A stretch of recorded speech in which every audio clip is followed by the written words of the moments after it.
Hello dear students, आज हम लोग स्टार्ट करेंगे नदियाँ।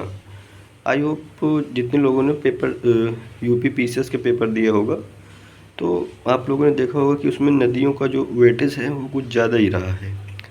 तो आज हम लोग क्या करेंगे कि नदियाँ पढ़ेंगे बहुत सीक्वेंस वाइज। और नदियों में अगर आपने मेरे 2-3 लेक्चर देख लिए तो मैं आपको विश्वास दिलाता हूँ कि नदियों का कोई क्वेश्चन आपसे गलत नहीं होगा। तो चलो स्टार्ट करते हैं एक शायरी के साथ। सबसे पहले आपको एक शायरी सुना देता हूँ। मत कर तमन्ना किसी को पाने की, बड़ी बेदर्द निगाहें हैं ज़माने की। तू खुद को बना इस कदर की, तमन्ना रखे लोग तुझे पाने की। ठीक है, स्टार्ट करते हैं नदियाँ टॉपिक। ठीक है, नदियाँ क्या होती हैं? ठीक है, नदियों में दो पार्ट होते हैं सर। एक होती हैं प्रायद्वीपीय नदियाँ और दूसरी होती हैं हिमालयिक नदियाँ। ठीक है, हिमालयिक नदियाँ कौन कौन सी हैं आप लोग देख लेंगे। सिंधु नदी, सतलज नदी, ब्रह्मपुत्र नदी, गंगा नदी, यमुना नदी। इनका कोई सीक्वेंस नहीं है, आप लोग इनका सीक्वेंस मत याद करिए। केवल ये याद रखिए कि हिमालय में कौन कौन सी नदियाँ हैं। सिंधु नदी, सतलज नदी, ब्रह्मपुत्र नदी, गंगा नदी और यमुना नदी। ठीक है, उसके बाद हम लोग आएंगे प्रायद्वीपीय नदियाँ। ठीक है, प्रायद्वीपीय नदियाँ कौन सी हैं? प्रायद्वीपीय में हम लोग देखेंगे पहले अरब सागर में कौन कौन सी नदियाँ अरब सागर की तरफ हैं।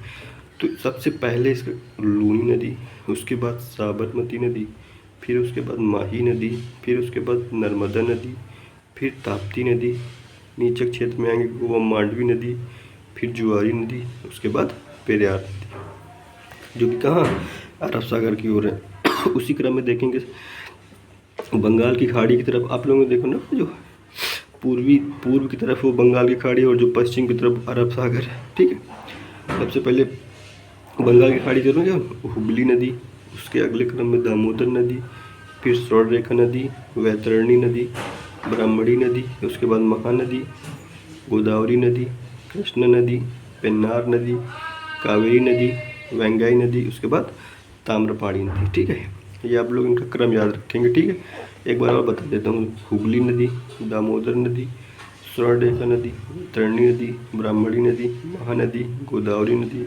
कृष्णा नदी, पेन्नार नदी, कावेरी नदी, वेंगाई नदी, ताम्रपाणी नदी। इतना आपको क्लियर होना चाहिए। ठीक है, आप लोग इनका क्रम याद कर लेंगे। उसके अगले क्रम में देखते हैं।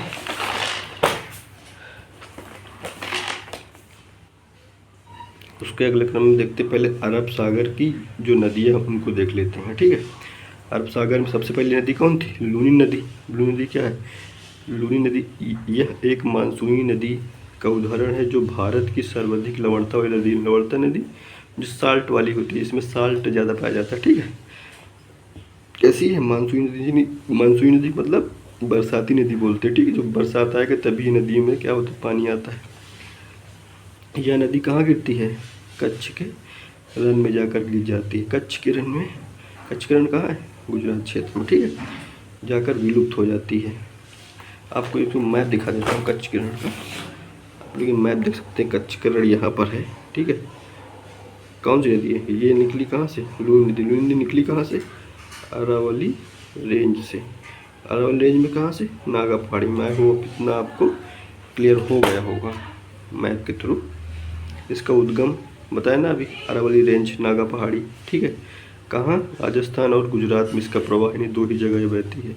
इसका मुहाना कच्छ का रण। ठीक है, कच्छ का मुहाना मतलब मऊ जहाँ गिरती है। ठीक है, उसके नोट में देख लेंगे। इसके लूनी नदी का ऊपरी जल ताज़ा है जबकि दक्षिणी जल खारा। ये कैसे होता है? क्योंकि ये क्या करती है, जब ऊपर से बह के आती है तो बीच में क्या करती है, सांबर झील होती है। सांबर झील क्या है? खारे पानी की झील है। उसमें जब मिलेगी भाई, खारे पानी की झील में कोई भी नदी मिलेगी तो उसका साल्ट मतलब जो पानी है कैसा हो जाएगा, खारा हो जाएगा। वही कारण है। किस नदी से मिलती है? सांबर, मतलब किस झील से मिलती है? सांबर झील से। ठीक है, आई होप इतना आपको क्लियर हुआ। उसके बाद इसमें क्वेश्चन बनते हैं कैसे।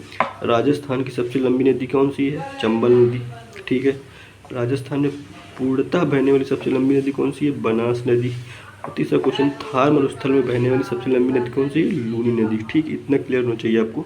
आप लोग इनमें डिफरेंस देखिए। राजस्थान की सबसे लंबी नदी चंबल, राजस्थान में पूर्णतः, यानी जो ये चंबल नदी है वो पूर्णतः राजस्थान में नहीं बहती, लेकिन जो राजस्थान में पूर्णतः सब बहने वाली सबसे नदी है वो बनास है।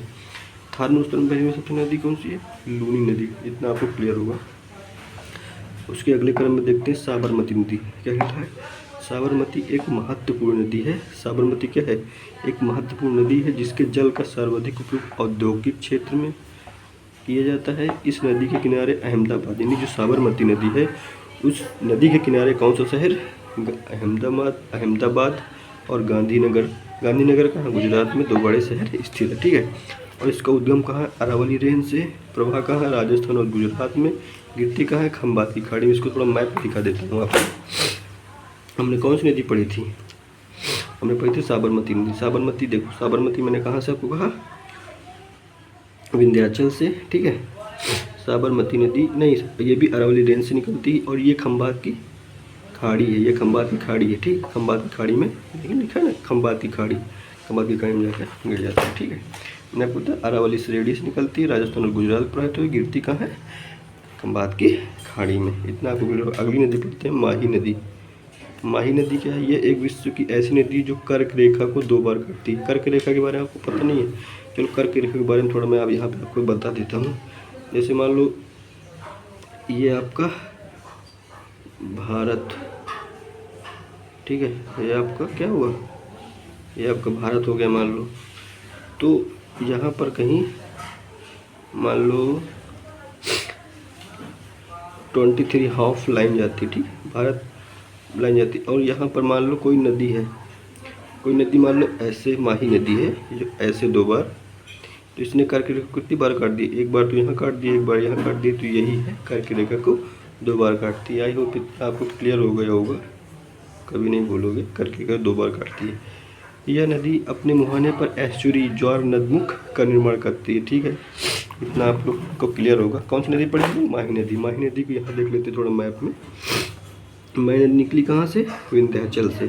गिरी कहाँ? खंबात की खाड़ी में। माही नदी यहाँ आप लोग ध्यान देंगे, माही नदी कहाँ है? यहाँ। और ये विंध्याचल है। ठीक है, विंध्याचल कहाँ? विंध्याचल भाई अमरकंटक, सतपुड़ा, यहाँ उसके ऊपर क्या है? विंध्याचल। ठीक है। अब हम लोग पढ़ेंगे कौन सी नदी? इसका उद्गम देख लेते हैं। मेहर झील विंध्याचल, बताया ना था आपको, विंध्याचल से निकलती है, मेहर झील से। उसके बाद इसका प्रवाह कहाँ है? मध्य प्रदेश में, राजस्थान में और गुजरात में। मुहाना कहाँ है? खंबात की खाड़ी में जाकर के गिर जाती है। ठीक है, खंबात की खाड़ी। ठीक है, इतना क्लियर होगा। अगली नदी पढ़ते हैं नर्मदा नदी। नर्मदा नदी। नर्मदा नदी विंध्याचल और सतपुड़ा के बीच में बहनी हुई सबसे लंबी नदी है। देख लेते हैं। जो नर्मदा नदी है वो विंध्याचल और सतपुड़ा के बीच में। भाई विंध्याचल, ये सतपुड़ा है, ये विंध्याचल है, इसके बीच से यहाँ से ये नदी गई है, ये नदी निकली है। ये कौन सी है? नर्मदा नदी। आप लोग ध्यान से देखेंगे आपको दिखेगा, ये जो नदी है विंध्याचल और अमरकंटक के बीच से निकली हुई नदी कौन सी है? नर्मदा नदी। ठीक है, आपको इतना क्लियर होगा। यह नदी अरब सागर में गिरने वाली सबसे लंबी नदी। ठीक है, अरब सागर। अरब सागर हमने क्या बताया था? इधर का क्षेत्र जो है वो अरब सागर में बताया था। ठीक है, अरब सागर में गिरने वाली सबसे लंबी है। ठीक है, इतना आपको क्लियर होगा। या पूर्व से निकलकर उल्टी दिशा में, मतलब पश्चिम की ओर प्रवाहित होने वाली भारत की महत्वपूर्ण नदी। ठीक है, तो उल्टी दिशा में बहती है। ठीक, कहाँ से भाई? पश्चिम से, पूर्व से निकलकर पश्चिम की ओर जाती नदी कहाँ से बहती भाई? पश्चिम से पूर्व की ओर जाती है ना, इनके तो पूर्व से ओर निकलकर पश्चिम दिशा की ओर प्रवाहित होती है। ठीक है, इतना आपको क्लियर होगा। इसका उद्गम देख लेते हैं। उद्गम देखो, अमरकंटक पहाड़ी, सतपुड़ा रेंज मैंने आपको मैप में दिखाया। और इसका प्रवाह कहाँ कहाँ है? मध्य प्रदेश में है, महाराष्ट्र में और गुजरात में है। इसका मुहाना यानी माउथ कहाँ है? ये भी खंबात की खाड़ी में जाकर अरब सागर में गिर जाती है। वाटरफॉल, जलप्रपात, यहाँ पर क्या है? धुआंधार जलप्रपात है, जो कौन है? MP में है। डैम यानी बांध कौन सा? सरदार सरोवर बांध गुजरात में है। ओंकारेश्वर बांध और इंदिरा गांधी बांध कहाँ है? मध्य प्रदेश में। इसकी सहायक नदियाँ देख लेते हैं।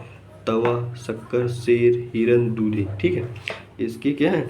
सहायक नदी है, ट्रिब्यूटरीज। ठीक, नोट में देख लेते हैं। नर्मदा घाटी संगमरमर के पत्थरों के लिए प्रसिद्ध है। कौन सी? नर्मदा घाटी संगमरमर के पत्थरों के लिए क्या है? प्रसिद्ध है। नर्मदा घाटी पर बने बांधों की ऊंचाई बढ़ने पर, नर्मदा घाटी पर बने बांधों की ऊंचाई बढ़ने पर लोगों द्वारा विरोध किया गया, जिसे नर्मदा बचाओ आंदोलन के नाम से कहते हैं। किसी दिन आपको आंदोलन पढ़ाऊंगा तब आपको ये समझ में आएगा। ठीक है, चलो आज तो यहीं तक लेते हैं, उसके बाद फिर से थोड़ी थोड़ी कवर कर लेंगे, ज़्यादा लंबी वीडियो जाए चलो लास्ट में आपको एक शायरी और सुना देता हूँ, ठीक है, सुनिए। जो आग लगी है सीने में, जो आग लगी है सीने में, जो आग लगी है सीने में, उसे एक दिशा दीजिए। जो आग लगी है सीने में, उसे एक दिशा दीजिए। और तुम क्या कर सकते हो, और तुम क्या कर सकते हो, ये ज़माने को दिखा दीजिए। ठीक है, थैंक यू सो मच, मिलते हैं अगली वीडियो में। जय हिंद, जय भारत।